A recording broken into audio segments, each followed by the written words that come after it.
అధ్యాయము 10 నుండి 12 వచనాలు. 3 వచనాలు చదవండి గైస్.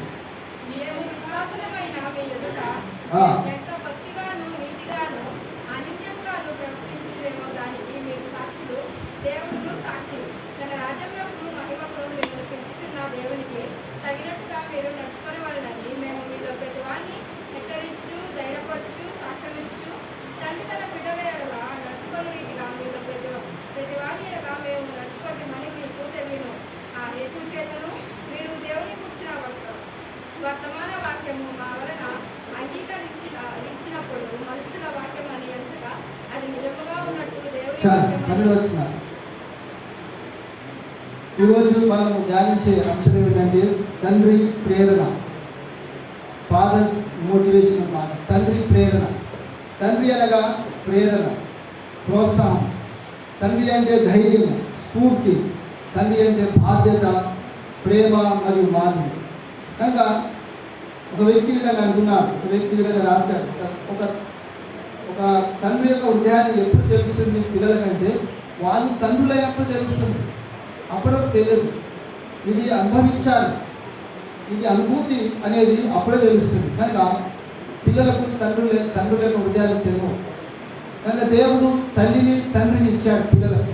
ఒకరోజు భార్యాభర్తలు ఇద్దరు వాళ్ళకు ఒక పాప, చిన్న పాప. వారు ఏమన్నారంటే ఆ పాప నేనే ప్రేమిస్తుంది అని తల్లి తనడము, ఆ తండ్రి ఏమో భర్త ఏమో నేనే ప్రేమిస్తుంది భార్య తనడము. కొంచెం వాళ్ళు మాట్లాడుకుంటూ పాప దగ్గరికి అడుగుతా అది ఎవరు నీకు ప్రేమిస్తున్నారు. అప్పుడు ఆ బెడ్రూమ్లో వాళ్ళు పడుకునే ముందు పాపను అడిగారు, 4-5 సంవత్సరాల పాపని, నీకు మమ్మీ అంటే ఎక్కువ ఇష్టమా, డాడీ అంటే ఎక్కువ ఇష్టమా అని అడిగారు. అప్పుడు ఆ పాప అంది, ఓకే నేను అడిగిన ప్రశ్నకు సమాధానం చెప్తాను, కానీ నేను కౌంటర్ క్వశ్చన్ వేస్తాను, అంటే నేను అడుగుతాను ప్రశ్న, మీరు దానికి సమాధానం చెప్పాలని తల్లిదండ్రులు అడిగింది. అప్పుడు ఆమె అంది, మమ్మీ డాడీ మీకు కుడి కన్ను అంటే ఎక్కువ ఇష్టమా, ఎడమ కన్ను అంటే ఎక్కువ ఇష్టమా అడిగారు. ఇప్పుడు తల్లిదండ్రులు లేదు, 2 కన్ను ఇష్టమే, ఎందుకంటే ఒక కన్నుతో బ్రతకడం కొంచెం కష్టమే, సరిగ్గా చూడలేము అని చెప్పారు. చెప్పినప్పుడు ఆ పాప కూడా అంది, తల్లిదండ్రులు కూడా 2 కన్ను లాంటి వారు, ఇరువురు కూడా ఉండాలి. కనుక తండ్రి లోపం ఉన్న కుటుంబంలో కొంచెం ఒక విధంగా ఉంటుంది. ఒకవేళ తల్లి లేకుండా కానీ కుటుంబంలో అంత ఆనందంగా ఉండదు. కనుక ఇక్కడ సామర్థ్యం అనేది అందుబాటు తెస్తుంది. అందుబాటు అనేది అవకాశం తెస్తుంది. అవకాశం అనేది బాధ్యతను తెస్తుంది. బాధ్యత అనేది జవాబుదారీతనం తెస్తుంది. తండ్రిగా ఉండడం అంటే బాధ్యత మాత్రమే కాదు, కానీ జవాబుదారీతనం కూడా. ఈ లోకంలో చాలామంది తండ్రులు చూస్తాం, పిల్లలు కనేది కంటా ఉంటారు. మొహమ్మదీన్ కానీ సాయంత్రం వాళ్ళకి 10-12 మంది పిల్లలు అలా ఉంటాం. కానీ పిల్లలు కండం ఒక ఎత్తు అయితే వారిని క్రమశిక్షణలో పెంచి ప్రయోజకులు చేయడం అనేది ఇంకొక విషయం. ఎంతమంది పిల్లలని కాదు, అక్కడ ఎంతమంది ప్రయోజకులుగా, పౌరులుగా, దేశానికి ఉపయోగపడే వారుగా చేస్తున్నా, అది ఇంపార్టెంట్. జంతువులు కూడా పిల్లలు కంటా ఉంటాయి. కుక్కలు పిల్లలు, చాలా పిల్లలు, ఒక్కసారి 7, 8, 10 పిల్లలు వస్తూ ఉంటాయి. పందులు కూడా ఎన్నో పిల్లలు పుడతా ఉంటారు. కానీ మనుషులు వాటికంటే శ్రేష్ఠులు. కనుక జన్మ ఇవ్వడం ఒక ఎత్తు అయితే వారి క్రమశిక్షణలో దేవుని భయభక్తిలో పెంచడం మరొకటి. కని వదలడం కాదు. కనుక తల్లిదండ్రుల పాత్ర చాలా ఇంపార్టెంట్. కనుక దయచేసి అదే విషయాన్ని మనం చూస్తున్నా. ఇక్కడ పౌలు గారు ఏమంటున్నారంటే, తెస్సలోనిక సంఘంలో పౌలు యొక్క సంబంధాన్ని మరి ఆధ్యాత్మిక తండ్రిగా ఆయన పాత్రను తెలియపరుస్తున్నారు. తెస్సలోనిక విశ్వాసులకు ఆయన ఒక తండ్రిగా, ఆత్మీయ తండ్రిగా ఆ విషయాన్ని గుర్తు చేస్తూ ఉన్నారు. అందుకే ఆధ్యాత్మిక తండ్రి యొక్క పాత్ర ఏదో మనం చూస్తాం. ప్రార్థిస్తున్నాం. ప్రభువా, కొన్ని నిమిషాలు మీ వాక్యం ధ్యానిస్తుండగా నీ కార్యము మా మధ్య జరిగించి మీరు మా మధ్య ఉండి ఘనత మహిమ ప్రభావాలు మీరే పొందుకోమని క్రీస్తు నామములో ప్రార్థించి వేడుకొంచున్నాం. ఆమేన్. ఆధ్యాత్మిక తండ్రి పాత్ర. కనుక అదేంటంటే మన పిల్లల్ని ప్రోత్సహించడం ద్వారా పోషణ మరియు ప్రోత్సాహం అనేది చాలా అవసరం పడుతుంది. కనుక మన పిల్లలు ఏం చేయాలంటే మనం తండ్రులుగా ప్రోత్సహించాలి. అది దేవుడు మనకి ఇచ్చిన బాధ్యత. తండ్రిగా ఎన్నిసార్లు మీ పిల్లలతో మీరు మాట్లాడుతూ వారిని ప్రోత్సహించాలి. మంచి చేసినప్పుడు శబాష్ అనాలి, అవునా? శబాష్ అనాలి. చెడు చేసినప్పుడు గద్దించాలి, కోప్పడాలి. అంతేగాని ప్రతి తల్లిదండ్రులు వాళ్ళ యొక్క ఆశ ఏంటంటే పిల్లలు 100కు 100 మార్కులు తేవాలనుకుంటారు. సాధ్యమా? 100కు 100 ప్రతిసారి 100కు 100 సాధ్యమా? లేదు. వారికి ఇచ్చిన స్తోమత, వారికి ఉన్నటువంటి జ్ఞానం, దేవుడు వారికి ఇచ్చినటువంటి స్తోమత జ్ఞానాన్ని బట్టి తల్లిదండ్రులు అర్థం చేసుకోవాలి. వాళ్ళ కెపాసిటీ ఎంత, వాళ్ళు ఎంత చదవగలరు, ఎంత తీసుకురాగలరు, అది తల్లిదండ్రులకు అర్థమైపోవాలి. అంతేగాని మనం వేరే వాళ్ళతో పోల్చడము, వేరే పిల్లలతో పోల్చి మన పిల్లల్ని చిన్న చూపు చూడడము, వారిని కించపరచడం అనేది సరిగ్గా కాదు. అందుకే వారిని పోస్తాను. చూడండి, సామెతల గ్రంథం 18వ అధ్యాయము, సామెతలు 18:21.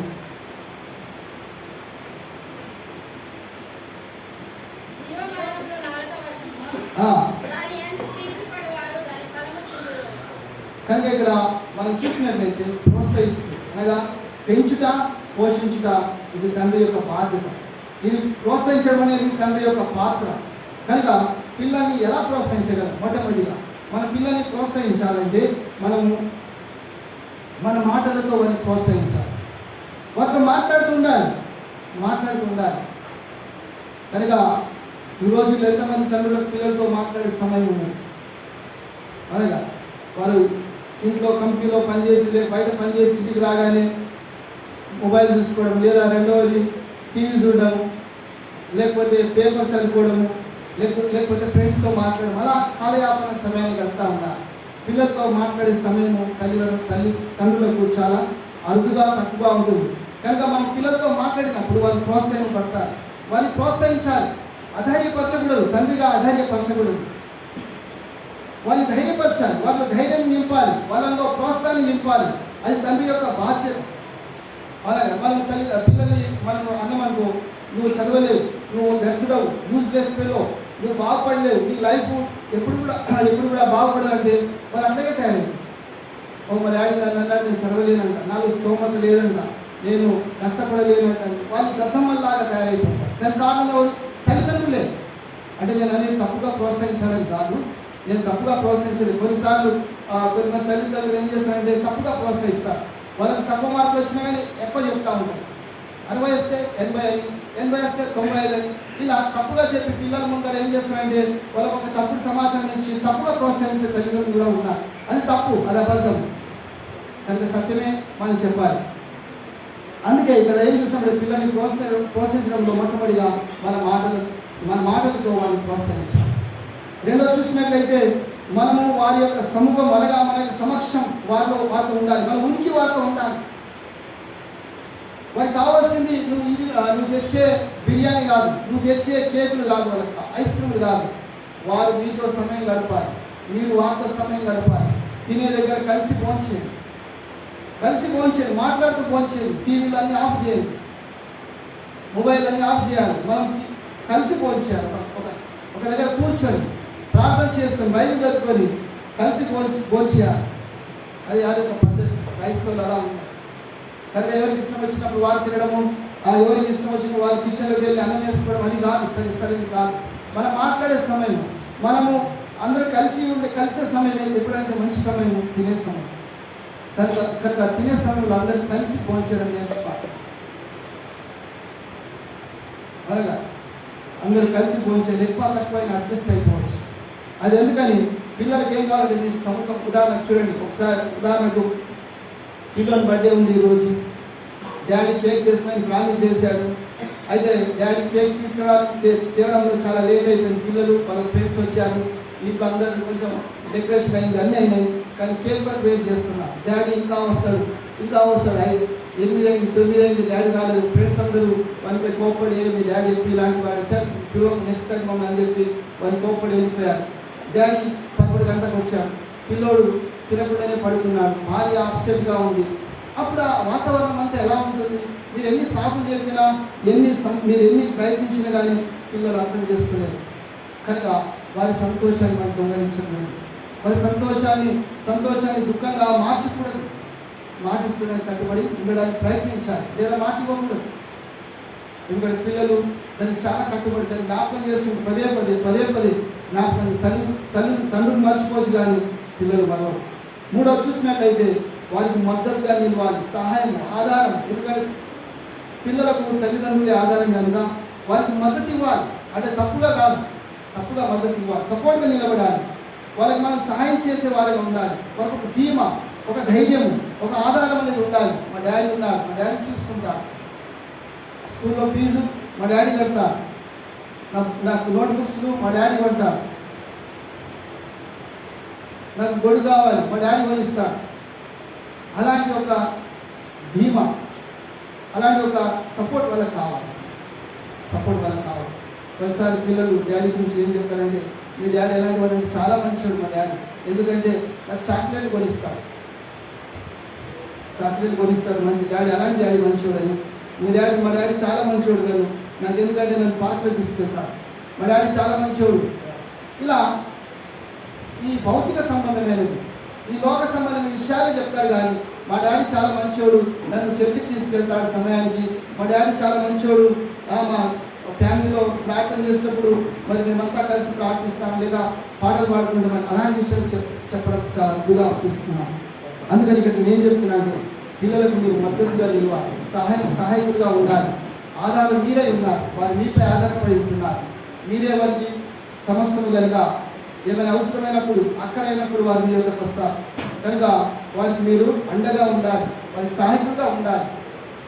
చిరాకు పడడము అలా కాకుండా చూసుకోవాలి. కనుక దీని ద్వారా మీ పిల్లల్ని ఎలా ప్రోత్సహిస్తామంటే, మనం వారిని ఈ 3 విషయాలుగా ప్రోత్సహించి, మన మాటలతో, మన యొక్క సమక్షంతో, మన యొక్క మద్దతు లేదా సహాయంతో, ఆధారంతో అని ప్రోత్సహిస్తాం. రెండో విషయానికి వస్తాం. రెండో విషయానికి వచ్చినట్లయితే ఇక్కడ మనము మన పిల్లల్ని ఓదార్చడం ద్వారా వారిని ప్రోత్సహించవచ్చు. పిల్లల్ని ఓదార్చడం కనుక వారికి బుద్ధి బోధన చేయాలి. కనుక ఓదార్చడం ఇక్కడ పౌలు గారు అదే చెప్తా ఉన్నారు. ఇక్కడ అదే మరొకసారి 11వ వచనం తెలిసి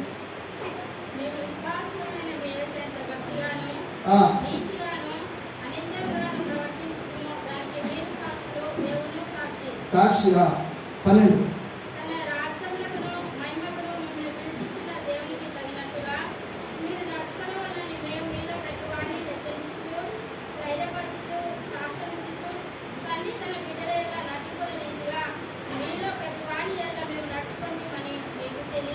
తెలియదు. కానీ ఇక్కడ మీ పిల్లల్ని, మన పిల్లలు ఏం చేయాలి, మనం ఓదార్పు ద్వారా వారిని ప్రోత్సహించవచ్చు. కనుక సామెతలు ఒక చక్కటి మాట రాయబడింది. సామెతలు 20వ అధ్యాయము 5వ వచనము, అదేవిధంగా లూకాసు వార్త 15వ అధ్యాయం 20వ వచనము.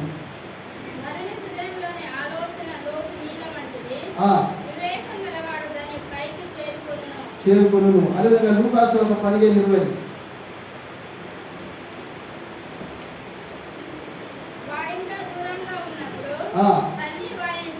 చూచి కనికరపడి ఇది ఓదా. కనుక ఇక్కడ చూసినట్లయితే మళ్ళీ 3 విషయాలు మన పిల్లల్ని ఏ విధంగా ఓదార్చవచ్చు అంటే, మొట్టమొదటిగా వారు చెప్పింది మనం వినడం ద్వారా, వారు చెప్పింది మనం వినాలి. వాళ్ళ యొక్క సమస్య, వాళ్ళ యొక్క బాధను మనం వినాలి. కొన్నిసార్లు మనం వినకుండానే అవకాశం ఇవ్వ, మాట్లాడడానికి అవకాశం ఇవ్వ, నేను గమ్ముగా నువ్వు మాట్లాడొద్దని చెప్పి గర్తిస్తుంటా. కనుక వారు మాట్లాడనివ్వండి, వారి మాట్లాడే అవకాశం ఇవ్వండి. వారు మాట్లాడి వారి సమస్య ఏంటో చెప్పండి, వారి కష్టం ఏంటో చెప్పండి. కనుక వారు మాట్లాడుతుండగా మనం వినాలి, మనం మాట్లాడుతుండగా వారు విన్నట్టుగా వారు మాట్లాడుతుండగా మనము వినాలి. అప్పుడు వాళ్ళకి ఏమవుతుందంటే, వాళ్ళకు ఒక ఓదార్పుగా అనిపిస్తుందా, నా బాధలు చెప్పుకునేటప్పుడు మా డాడీ విన్నాడు. కనుక మన పరలోకపు తండ్రి యొక్క మన బాధలు చెప్పుకున్నప్పుడు తండ్రి వింటున్నాడు, చిత్తానుసారంగా వాటికి సమాధానం ఇస్తున్నాడు. కనుక పిల్లలు మనతో చెప్పేటప్పుడు మన జాగ్రత్తగా వినాలి. వాళ్ళ సమస్యలు కానీ, వాళ్ళ బాధలు కానీ, వాళ్ళ కష్టాలు కానీ, వాళ్ళ అనారోగ్యం పరిస్థితులు కానీ, మరి వారికి ఉన్నటువంటి ఆర్థిక సమస్యలు కానీ, ఎలాంటివైనా సరే మనం వినే శక్తి కలిగి ఉండాలి. అవకాశం ఇవ్వండి, మాట్లాడడానికి అవకాశం ఇవ్వండి. రెండో చూసినట్లయితే వారితో మనం సానుభూతి పొందడం, అనగా వారికి వచ్చినటువంటి కష్టాలు. ఒకసారి ఒక తండ్రి జాగ్రత్త, ఒకసారి ఒక పిల్లోనికి 6 సంవత్సరాల పిల్లోనికి క్యాన్సర్ వచ్చింది. అయితే హాస్పిటల్ తీసుకెళ్ళినప్పుడు డాక్టర్ చెప్పాడు, మీ కుమారునికి క్యాన్సర్ అని చెప్పినప్పుడు వాళ్ళు అన్నారు, హాస్పిటల్ అడ్మిట్ చేయాలి, ట్రీట్మెంట్ ఇవ్వాలి, కనుక మీరు ఇక్కడనే ఉంచండి అని చెప్పారు. క్యాన్సర్ హాస్పిటల్లో పిల్లలు కూడా ఉన్నారు, పెద్దలు ఉన్నారు. అయితే వాళ్ళ తండ్రి తీసుకెళ్ళిన తర్వాత ఆయన పిల్లలకి కీమోథెరపీ స్టార్ట్ చేశారు, కీమో ఇవ్వడం స్టార్ట్ చేశారు. కీమో ఇచ్చినప్పుడు ఏమైందంటే వెంట్రుకలన్నీ ఊడిపోయింది. అయితే డాక్టర్ ఏం చెప్పాడంటే, ఇదిగో మీ పిల్లలకి నేను కీమో ఇస్తున్నాను కనుక వెంట్రుకలన్నీ ఊడిపోతుంది కనుక మీరు బాధపడొద్దని చెప్పాడు. అయితే ఆయన త్వరగా ఇవ్వండి, దీనివల్ల బాగా అయితే చాలా సంతోషం అని చెప్పి ఆ కీమో ఎప్పుడు ఇస్తారంటే రేపు ఇస్తామన్నప్పుడు తండ్రి ఏం చేశారంటే ఆయన తీసుకెళ్ళి షేవ్ చేశారు, కుండంతా వెంట్రుకలన్నీ తీయించారు. వెంట్రుకలన్నీ తీయించిన తర్వాత తండ్రి కూడా తీయించుకున్నారు. వెంట్రుకలన్నీ తీయించుకుని హాస్పిటల్ తీసుకెళ్ళి కీమో ఇచ్చారు. ఎందుకంటే కీమో ఇచ్చినప్పుడు అక్కడ ఉన్న వాళ్ళందరూ కూడా గుండె అట్లాగే ఉన్నాయి, అంత వాళ్ళు వెంట్రుకలు ఊడిపోయాయి. ఎందుకంటే అవి ఆ వేడి దానివల్ల. అప్పుడు ఆయన పిల్లోడు అందరినీ చూస్తూ ఉన్నాడు, అందరికీ గుండె ఉంది. అయితే వాళ్ళ డాడీ కూడా ఆయన చూశాడు. డాడీ కూడా అప్పుడేమనిపించింది అంటే, అయ్యో నా ఒక్కరికే కాదు వెంట్రుకలు ఊడిపోయినాయి, మా డాడీ కూడా షేవ్ చేసుకుని వీళ్ళందరికీ ఊడిపోయినాయి అని చెప్పి కొంచెం ధైర్యం కలిగింది. పిల్లలు అధైర్యపడతారు, ఎందుకు ఇలా అయింది, నా వెంట్రుకలు ఒకేసారి అన్ని ఊడిపోయినాయి. కనుక ఇక్కడ మన సానుభూతి అనగా వాళ్ళ యొక్క సమస్యలో, వాళ్ళ యొక్క కష్టాల్లో మనము ఇన్వాల్వ్ కావాలి. కేవలం మాటల ద్వారా కాదు, 10 మంది మాటల ద్వారా సానుభూతిని వ్యక్తపరుస్తారు. సహాయం చేయడం అని వారికి ఒక అడుగు ముందుకు వెళ్ళి సహాయం చేయాలి. వాళ్ళు చెప్పినప్పుడు వాళ్ళకి సహాయం చేసేదానికి సిద్ధంగా ఉండాలి. అది నేను మూడో చూసినట్లయితే వారి భౌతిక స్పర్శ కూడా చాలా అవసరం. మీరు గమనించారో లేదో, చిన్న పిల్లలు 1, 2, 3, 4 సంవత్సరాల పిల్లలకు జ్వరం వచ్చినప్పుడు వాళ్ళు తండ్రుల దగ్గర పక్కన పెట్టినప్పుడు తండ్రుల యొక్క స్పర్శ వల్ల వాళ్ళు స్వస్థత పొందుతారని ఒక డాక్టర్ గారు చెప్తా ఉన్నారు. ఎందుకంటే తండ్రుల యొక్క స్పర్శ అలాంటిది కనుక ఆ స్పర్శ తండ్రి పక్కలో పడుకుంటే ఆ కుమార్తెకు ఒక ధైర్యం, ఒక ధీమా, మా డాడీ ఉన్నాడు, నాకేం కాదు, నాకేమైనా కానీ మా డాడీ తీసుకెళ్తాడు, నాకు కేవలం జ్వరమే కదా, నేను బాగా అవుతాను, ఎందుకంటే మా డాడీ నా పక్కలో ఉన్నాడు. ఆ స్పర్శ అలా తాకినప్పుడు వాళ్ళకి ఎంతో ధైర్యం వస్తుంది. వాళ్ళు మీరు కావాలని చూడండి, పిల్లలు ఒకసారి అలాంటి బలహీన సమయాల్లో తండ్రుల దగ్గర పెట్టండి. భౌతిక స్పర్శ చాలా అవసరం. అనగా భౌతిక స్పర్శని, అందుకే తల్లి యొక్క స్పర్శ పిల్లలకు చాలా అవసరం.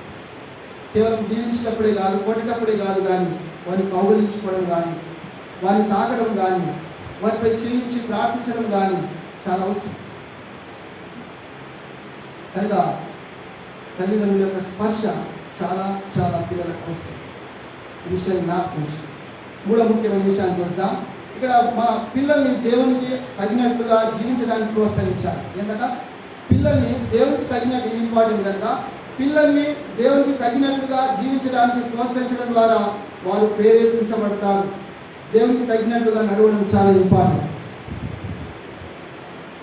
కనుక పిల్లలు దేవునికి తగినట్టుగా జీవించాలా అని ప్రోత్సహించాలని ఆలోచన ఉన్నట్లయితే మొట్టమొదటిగా తల్లిదండ్రులు కూడా అలాగే నడుచుకోవాలి.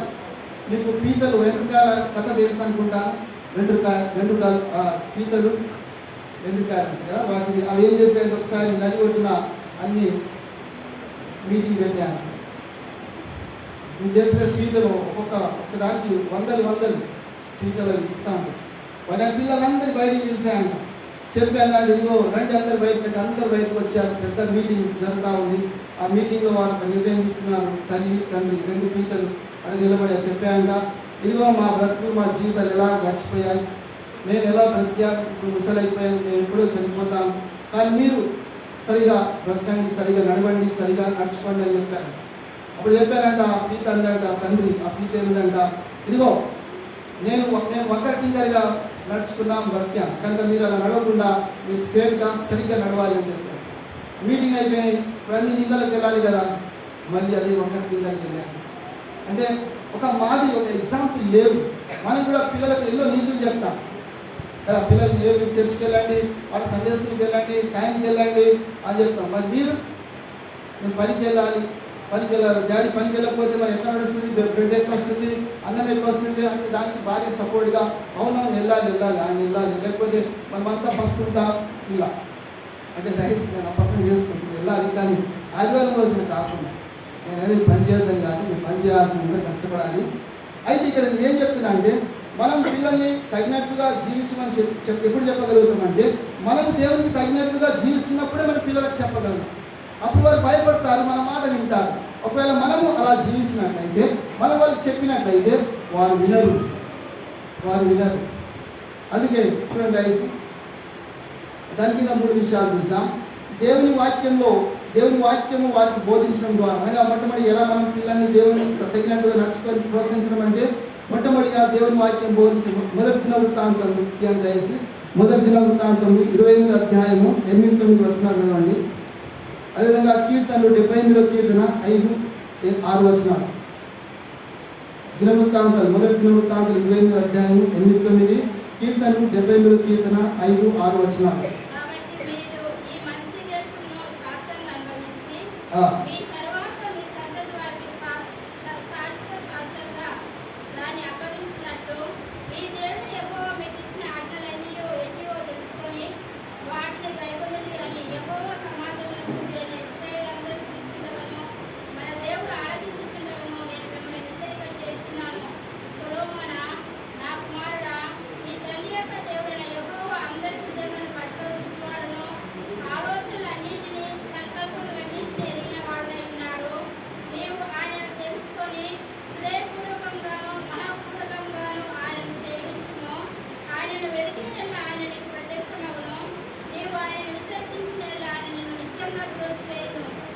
ఒక ఆత్మీయ తండ్రిగా కుమారునికి ఇవ్వాల్సిన ఆజ్ఞలు, బోధలు బోధిస్తున్నారు. ఎంత స్పష్టం, ఎంత చక్కటి మాట రాస్తారు. దావీదు సొలొమోనుతో ఎంత చక్కగా చెప్పాడు. నువ్వు దేవుని మాటలు విని ఆయన ఆజ్ఞలకు లోబడినట్లయితే నువ్వు దీవుపడతావు, దేవుని యొక్క దర్శించుకుంటావు. ఒకవేళ నువ్వు అవిధేయుడైనట్లయితే దానికి పరిణామం ఏమిటో చెప్పాడు. నిజమే. కనుక దేవుని వాక్యం వారికి బోధించడం ద్వారా పిల్లలకు దేవుని వాక్యాన్ని బోధించాలని తల్లిదండ్రులు తెలవాలి. తెలవాలంటే తల్లిదండ్రులు సంఘానికి రావాలి. ఇది ఆదివారమే కాదు, బుధవారం కూడా రావాలి. దేవుని వాక్యం నేర్చుకోవాలి. ఆదివారం రోజున మనకు ఆరాధన కార్యక్రమం ఉంటుంది, బుధవారం రోజున స్టడీ ఉంటుంది, కనుక మేలుకొలుపు ఉంది, బుధవారం బైబిల్ స్టడీ, ఉదయం డివోషన్ స్టడీ, ఎన్నో ఉన్నాయి. మీరు ఆత్మీయంగా బలపడాలని సంఘంలో ఎన్నో కార్యకలాపాలు పెట్టారు. కానీ మీరు అందరూ యాక్టివ్గా పొందడం లేదు. కేవలం ఆదివారం క్రైస్తవులుగా మాత్రమే జీవిస్తున్నారు, కానీ అనుదినం క్రైస్తవులుగా నడుచుకోలేకపోతున్నారు. చాలా బాధకరమైన విషయం. కీర్తన 78వ కీర్తన 5-6 వచనాలు.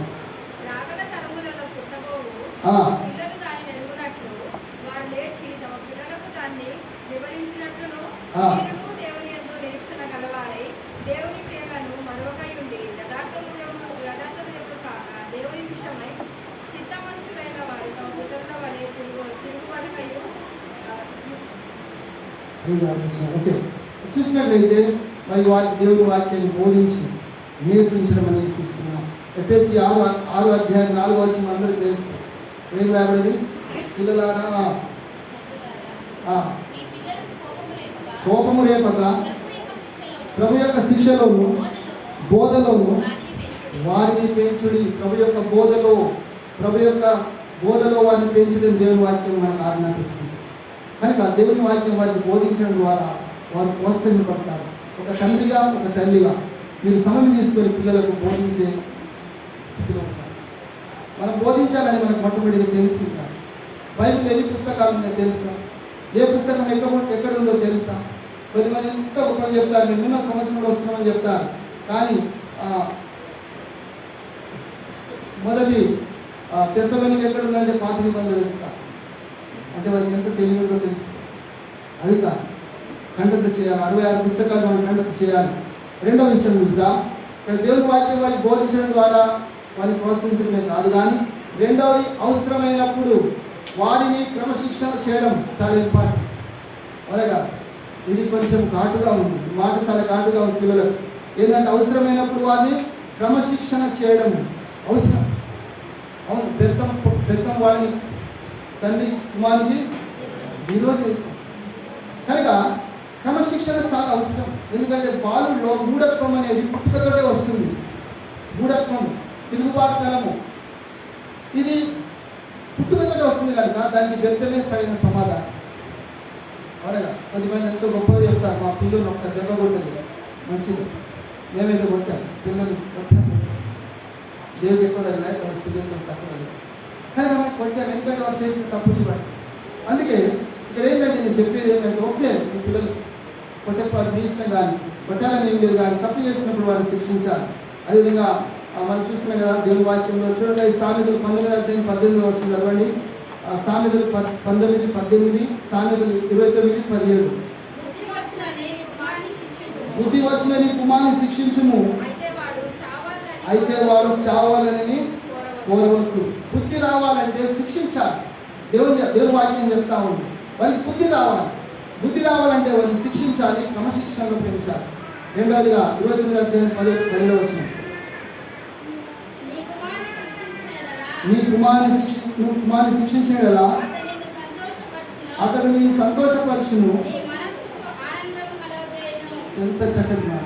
నువ్వు నీ కుమారుని శిక్షించడలా అతడు నేను సంతోషపరచును, నేను ఆనందపరచును. ఎందుకంటే అది క్రమశిక్షణ చాలా అవసరం. దేవుని సన్నిధికి వచ్చినప్పుడు మన పిల్లలకు క్రమశిక్షణ నేర్పాలి. చర్చిలో గట్టి మాట్లాడడం కానీ, లేకపోతే అక్కడిక్కడ దిక్కులు చూడడం కానీ, నవ్వడం కానీ అలా చేయకూడదు. నేను చెప్తూనే ఉంటా, మా పిల్లలు కూడా చెప్తా ఉంటాను. ఎందుకంటే అది సరైనది కాదు, దేవునికి కోపం తెచ్చే కార్యం. అలా చేయడం వల్ల దేవునికి ఆశీర్వాదాలు కాదు, కానీ దేవుని కోపం మన పైకి వస్తుంది. అలా చేయకూడదు. దేవుని ఆలయం పరిశుద్ధమైన ఆలయం, ఎంతో జాగ్రత్తగా ఉండాలి, ఎంతో క్రమంగా ఉండాలి. చర్చిలో నిద్రపోవడము, మాట్లాడము, నవ్వడము, మొబైల్లో చాటింగ్ చేయడము, మొబైల్లో మెసేజ్ చూసుకోవడము, ఆ తర్వాత క్రికెట్ స్కోర్ చూడడము, ఆ తర్వాత షార్ట్ చూడడము, ఆ తర్వాత సోషల్ మీడియాలో ఉండడం అన్నీ తప్పు. అలా చేయకూడదు. ఈరోజు బైబిల్ ఎక్కడ రాసింది? బైబిల్ అలా చాలా విషయాలు రాయలేదు. అలాంటి చాలా విషయాలు రాయలేదు. అలా చేస్తామా? కనుక అది ఏంటంటే క్రమశిక్షణ చాలా ఇంపార్టెంట్. కనుక చూడలేదు, హెబ్రీయులు 12:6 రాయబడింది. ఒక తండ్రి కుమారుని ప్రేమించినట్లయితే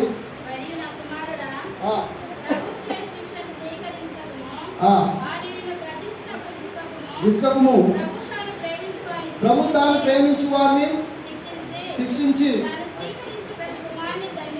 దండించును.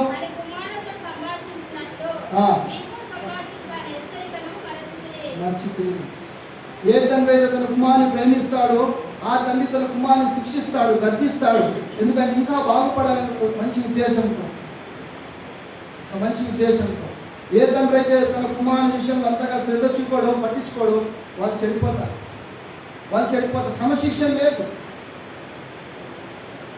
కొన్నిసారి పిల్లలు ప్రశ్నిస్తారు, మీరు అన్నీ చెప్పినట్టుగా మేము వినాలా, మీ చెప్పినంత కరెక్టా, మీరేమైనా దేవుళ్ళ అలాంటి ప్రశ్నలు కూడా ప్రశ్నించే పిల్లలు ఉన్నారు. అదేంటంటే ప్రజల్లో లోపాలు ఉంటాయి, ప్రజల్లో తప్పిదాలు ఉంటాయి. కానీ ఎంతవరకు అయితే తల్లిదండ్రుల యొక్క ఇంటి నీడలో ఉన్నంత వరకు, నీ వయసు ఎంతనే కాదు, 20 కానీ 25 కానీ 28 కానీ, నో ప్రాబ్లం. వాళ్ళ మాట కట్టుబడి వాళ్ళకు లోబడి ఉండాలి. ఒక్కసారి నీ పెళ్ళై నీ కుటుంబము నీ సంసారం ఉన్నప్పుడు అది నీ బాధ్యత, అది నీపై ఉన్న బాధ్యత. కనుక పిల్లలు అనుకుంటారు, ఒక వయసు రాగానే మాకు రెక్కలు వచ్చాయి, మా ఇష్టము, మా జీవితం, మా ఫ్రీడమ్ కావాలి, మాకు స్వేచ్ఛ కావాలి, మాకు ఎవరు చెప్పొద్దు, మాకు అన్నీ తెలుసు అని ఒక అంధత్వం, గర్వం అనేది పిల్లలు రాకుండా చూడాలి, ప్రార్థించాలి. పిల్లల యొక్క భవిష్యత్తు ప్రార్థించాలి. కనుక సమయంలో చిత్తానుసారంగా వారిని క్రమశిక్షణలో నడిపించాలి. ఇవన్నీ క్రమశిక్షణ వాళ్ళకి చాలా అవసరం. ఎందుకంటే వాళ్ళు మూఢత్వం అనేది చాలా ఉంది. చివరిగా 3వ విషయం తీసుకున్నాం. 3వ చూసినట్లయితే ఇక్కడ పిల్లలకు తండ్రులు ఉదాహరణగా ఉండాలి. అనగా జీవితంలో నిర్వహించే ప్రతి పాత్ర మాదిరి తరహా చేయడం ద్వారా, అనగా ఒక తండ్రిగా పిల్లలకు ఒక ఉదాహరణగా ఉండాలి. ఒక హీరో, డాడీ అంటే ఒక హీరో, డాడీ అంటే ఒక రోల్ మోడల్గా ఉండాలి. మా డాడీ గురించి మీకు తెలుసా? మా డాడీ ఎలాంటి వారు మీకు తెలుసా? మా డాడీ అలా చెప్పాలి, వాళ్ళు చెప్పాలి, మనం కాదు. మా డాడీ ప్రార్థన పరుడని, మా డాడీ బైబిల్ చదువుకుంటాడు, చర్చికి సమయానికి వెళ్తారు. ఇలాంటివి కొన్ని మంచి మాటలు చెప్పే ఒక మాదిరి, ఒక ఎగ్జాంపుల్గా ఉండాలి. కనుక నాకు తెలుసు, మా కుటుంబం గమనించినట్లయితే ఒక తరం వారి ఇంట్లో ప్రతి సాయంత్రం బైబిల్ చదువుకోవడం, ఒక పాట పాడి బైబిల్ చదువుకోవడం ప్రారంభిస్తారు. వాళ్ళ ఇంట్లో పిల్లలు ఉన్నారు, 4 పిల్లలు. వాళ్ళు వాళ్ళ మమ్మీ డాడీ తర్వాత నలుగురు పిల్లలు కూర్చొని బైబిల్ చదివి ప్రార్థించిన తర్వాత ఫోన్ చేస్తారు. అయితే పిల్లలు పెరిగారు, పెద్దగయ్యారు, పెళ్ళిళ్ళు అయ్యాయి, వాళ్ళ పిల్లలు పుట్టారు, వాళ్ళు కూడా అలాగే చేస్తాము. ఎలాగా వాళ్ళ అమ్మని ఎలా చేస్తారో వాళ్ళు కూడా అలాగే, అంటే అన్నం తినకుండా అన్ని పెట్టుకొని చుట్టుపక్కల అన్ని పెట్టుకొని ఒక పాట పాడి బైబిల్ చదివి ప్రార్థించుకొని తింటారు. ఇది ఎక్కడి నుండి నేర్చుకున్నారు? తల్లిదండ్రుల నుండి నేర్చుకున్నారు, క్రైస్తవ కుటుంబం నుండి నేర్చుకున్నారు. అలాంటి మనము మంచి నైతిక విలువలు వారికి నేర్పుతున్నాము. ఒకసారి పిల్లలు ప్రార్థించడం మింగేస్తాం, ప్రార్థన చేసినట్టు ఆల్రెడీ ముందు ఇక్కడ లేకుంటే చేయదు, మింగాలా ప్రార్థించాలా, ప్రార్థిస్తే లోపల జారిపోతుంది. అలాంటి ప్రజలు అలాంటి పిల్లలు కూడా చూస్తారు. క్రమశిక్షణ విషయం ఏంటంటే ఒక మాదిరి, ఒక తండ్రిగా, ఒక మాదిరిగా, ఒక మార్గదర్శకులుగా మరి మీ యొక్క పాత్రను మీరు నిర్వహించాలి. వారు మీ నుండి చాలా విషయాలు నేర్చుకోవాలి, చూడాలి. మా డాడీ లాగా నేను కూడా ఉండాలి. చిన్న ఉదాహరణ చూద్దాం. ఒకరోజు ఒక వ్యక్తి, వాళ్ళ డాడీ చాలా చాలా గొప్ప వ్యాపారవేత్త, పేరు కాల్సినటువంటి వ్యాపారవేత్త. ఆయన ఏమైందంటే ఒకరోజు ఒక లేట్గా ఇంటికి వచ్చాడు. పిల్లోడు, చిన్న పిల్లోడు, దాదాపు ఒక 4 సంవత్సరాలు వయసు ఉన్నట్టు పిల్లోడు ఏం చేశాడంటే ఆ పిల్లోని గదిలోకి వాళ్ళ డాడీ వచ్చారు. లేట్ ఇంటికి వచ్చినప్పుడు పిల్లోడు ఏం చేశాడంటే వాళ్ళ డాడీ డోర్ తీసుకుంటే పడుకున్నట్టు యాక్టింగ్ చేశాడు. కళ్ళు మూసుకొని పడుకున్నట్టుగా యాక్ట్ చేశాడు. యాక్ట్ చేసిన తర్వాత అప్పుడు మళ్ళీ ఎందుకు ఇష్టపడి మళ్ళీ తర్వాత వచ్చి ఏం చేశాడంటే చూశాడు. అప్పుడు నిజంగా పడుకున్నాడు. అక్కడ తండ్రి ఆ పిల్లోని కాళ్ళ దగ్గర మోకరించి, ప్రభువా మా కుమారునికి ఉన్నటువంటి మనసు నాకు దయచేయమని ప్రార్థించాడు. మా కుమారునికి ఉన్నటువంటి మనసు అమాయకమైన మనసు, క్షమించే మనసు, పగ తీర్చుకోలేని మనసు, అలాంటి మనసు నాకు దయచేయమని తండ్రి కుమారుడు మోకరించి ప్రార్థించాడు. కుమారుడు వినలేదు ఆ ప్రార్థన.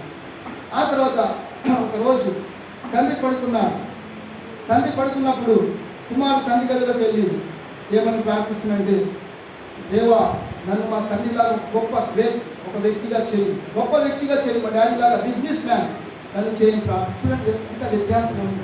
ఇక్కడ తండ్రి కుమారులాగా ఒక దీనమైన మనసు, ఒక అమాయకమైన మనసు కోరుకుంటే, కుమారుడు తండ్రిలాగా గొప్ప కావాలని కోరుకుంటున్నాడు. కనుక ఇక్కడ ఏంటంటే మనం చూసేది ఒక మాదిరి, ఎగ్జాంపుల్, రోల్ మోడల్గా ఉంటారు. ఎంతమంది తండ్రులు మాదిరిగా ఉన్నారు? ఏది తండ్రులు ఈరోజు ఫాదర్స్ డే ఎక్కడున్నారు వాళ్ళంతా? ఇప్పుడు వాళ్ళు ఇక్కడ నిలబడతారు, వాళ్ళ తండ్రులు లేరు, పిల్లలు ఎంత నిరాశ పడతారు. ఎవరికి ఇవ్వాలి ఆ ఫ్లవర్? ఎవరికి ఇవ్వాలి? ఎవరికో చిన్న ఆయనకో, పెద్ద ఆయనకో, అంకులకో, లేకపోతే ఎవరికో ఒకరికి ఇచ్చారు. డాడీ ఎక్కడున్నాయంటే మా డాడీ పనికి వెళ్ళాడు, కంపెనీకి వెళ్ళాడు. ఎంత బాధకరమైన విషయం, ఎంత హృదయం నొప్పించే మాటలు. కనుక అది ఈ రోజు అని కాదు, ప్రతి వారం సంఘంలో ఉంటారు. ఏదో ఫాదర్స్ డే రోజు ఫ్లవర్ ఇస్తారని కాదు, కానీ ప్రతి ఆధారం ఉండడానికి ప్రయత్నించాలి. ఎవరు అడిగారు మీ డాడీ ఎక్కడ ఉన్నాయని చూపించాలి. కానీ ఇక్కడ ఏంటంటే మాది చూడండి, తీర్పు 2:7 వచ్చి చదవండి.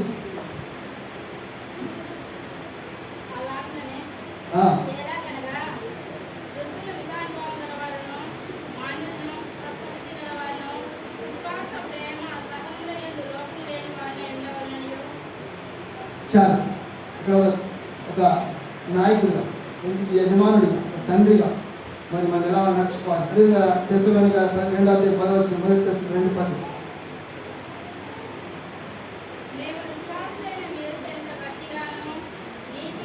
2:10 ఎంతో భక్తిగాను నీతిగాను అనింద్యంగాను ప్రవర్తించుమో దానికి మీరు సాక్షులు.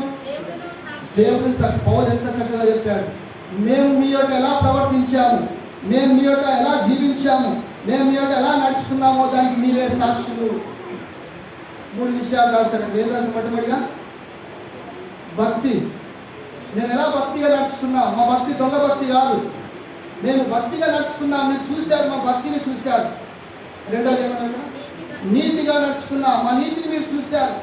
మా స్వనీతి కాదు, దేవుని నీతిని ఆరాధన చేసుకున్నాం. మూడవది అనిందులుగా, అనగా మాలో ఏ నింద లేదు, మాలో ఏ దోషము లేదు. మేము అనిందులుగా నడుచుకున్నాం, ఎంతో పవిత్రులుగా, మీరు ఎంతో పరిశుద్ధులుగా నడుచుకున్నాం అంటున్నాం. దానికి ఎవరు సాక్షులు?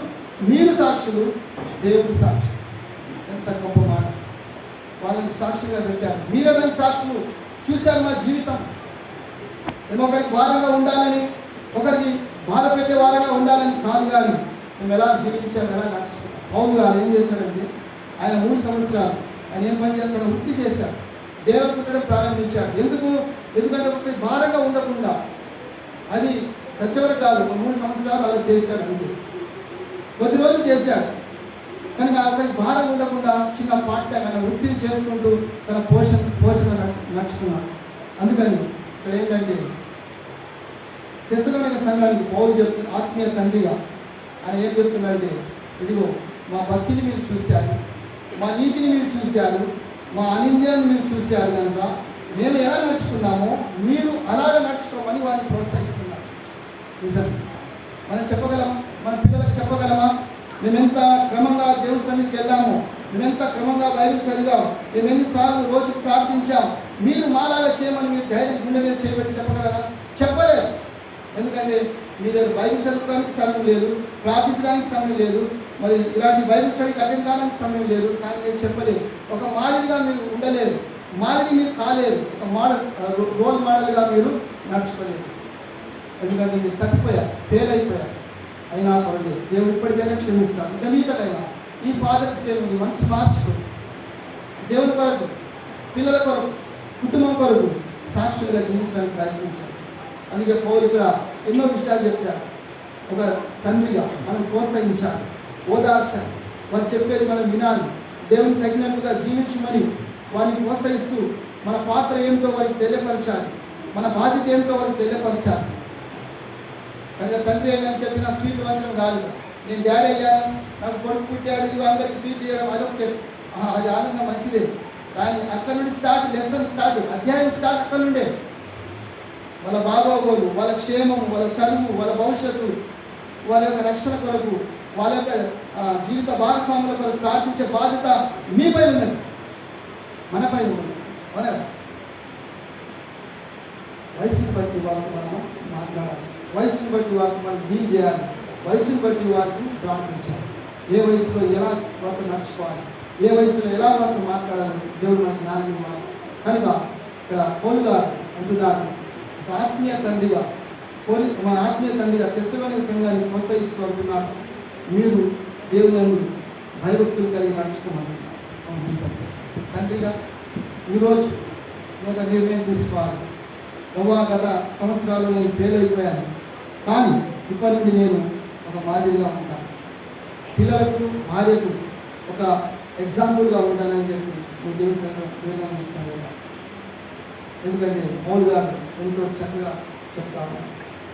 మనం దేవుని వాక్యం కనుక మన పరలోకపు తండ్రి, మన తండ్రి మనకు ఎన్నో మంచి ఎగ్జాంపుల్స్ పెట్టారు, ఉదాహరణలు పెట్టారు, వాటిని మనం అనుసరించి నడుచుకోవాలి. అందుకే మన పరలోకపు తండ్రికి సాటి అయిన వారి లోకంలో ఎవరు లేదు. ఎంతో విశాలమైన హృదయం, క్షమించే స్వభావం, తప్పు చేసినప్పుడు చేరదీసే పెద్ద మనసు, మన తప్పుదాలు లెక్కించే హృదయం కాదు, డైరీలో రాసుకొని పెట్టే హృదయం కాదు. కనుక పలుమార్లు మనం క్షమించాడు, మనం క్షమిస్తూనే ఉన్నాడు. కనుక అటువంటి హృదయం తండ్రి కూడా కలిగి ఉండాలి. పిల్లలు తప్పుదాలు చేసినప్పుడు క్షమిస్తూ ముందుకు వెళ్ళాలి. అంతేగాని వాళ్ళని ఇంట్లోంచి వెళ్ళగొట్టడము, అన్నం పెట్టకుండా వాళ్ళని ఉంచడము, వాళ్ళని గదిలో వేసి తాళం వేయడము, అలాంటి చీకటి గదులు పెట్టడము అది సరైనది. కనుక క్రమశిక్షణకు ఒక అర్థం ఉంటుంది. దేవుడు మనకు చేతులు ఇచ్చాడు, ఎందుకంటే ప్రేమించడానికి, కౌగిలించడానికి, స్పర్శించడానికి, కొట్టడానికి కాదు, దీంతో చంపడానికి కాదు, దీంతో వాళ్ళని స్పర్శించడానికి. కనుక మనం చూసాం, ఒక తండ్రి మీ పాత్ర ఏమిటి, మీ బాధ్యత ఏమిటి, మీరు ఎలా మీ పిల్లల్ని ప్రోత్సహిస్తున్నారు, ఒకసారి మీరు పరీక్షించుకోండి. దేవుడి కొద్ది మాటలు దీవించి ఆశించండి.